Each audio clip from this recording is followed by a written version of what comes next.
Great. Welcome to our Genesis 21 content for our Bible study. Um, Genesis chapter 1, the long awaited birth of Isaac is described here.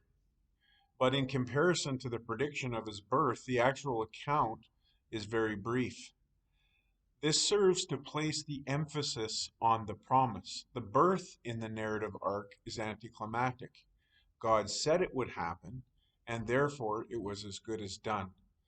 The Lord was gracious to Sarah.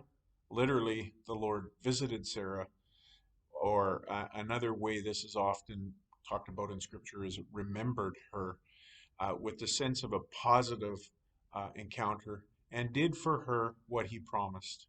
She bore Abraham a son, and that happened exactly when God said it would.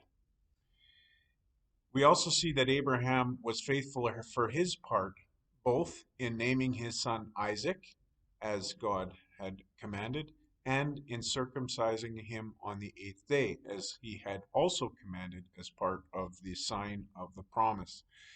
Sarah also acknowledged God's faithfulness to her, both in bringing her laughter and in the birth of Isaac, a son for Abraham through her, in contrast to Hagar. Speaking of Hagar, that issue is dealt with in the very next section. While Isaac is growing and is weaned, there is a great celebration, a party of him growing and becoming strong. And there was much joy and laughter, I'm sure, among Abraham's clan. But there was at least one person who was not laughing, but instead mocking, and that is Ishmael. He is already fulfilling what God had said about him, and that was that he would be at war with his brothers. And he begins with his very first brother, Isaac. Sarah sees this and immediately tells Abraham that Ishmael and Hagar must go. She uses very derogatory words concerning him by referring to him as that slave woman's son. Once again, this is unfair, especially considering the fact that the whole thing was Sarah's idea in the first place. But she was also correct. Isaac was in danger as long as Ishmael was around, and so God told Abraham to listen to Sarah and send Ishmael and Hagar away with the promise that he would make Ishmael a nation as well. The very next day, he sends them away with just some food and water, and after a time of wandering, they run out of water.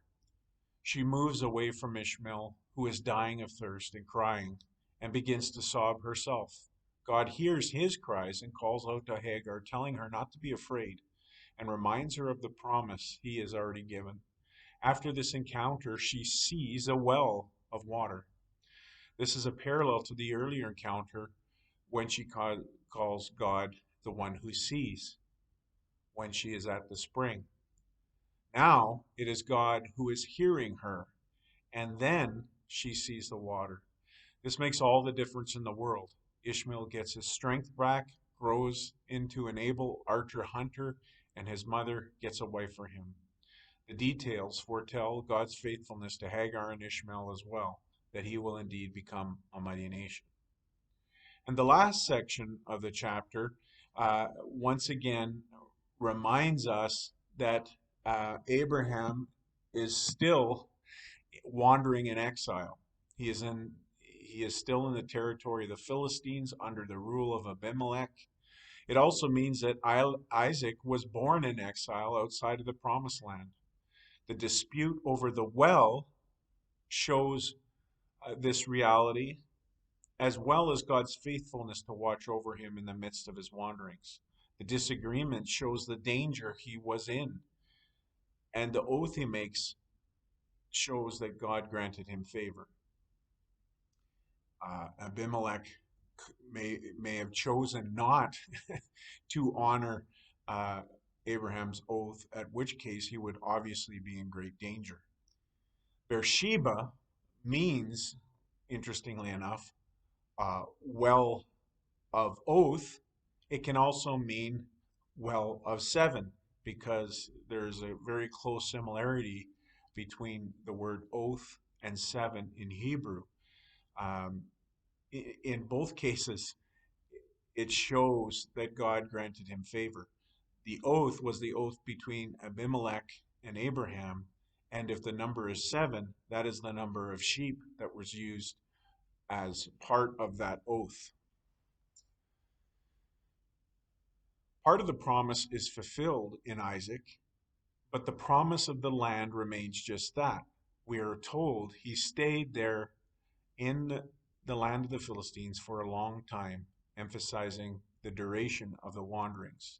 So at this point in Genesis chapter 1, we see the fulfillment or the beginning of the fulfillment of the promise of a nation, but we are yet waiting for the promise of the land.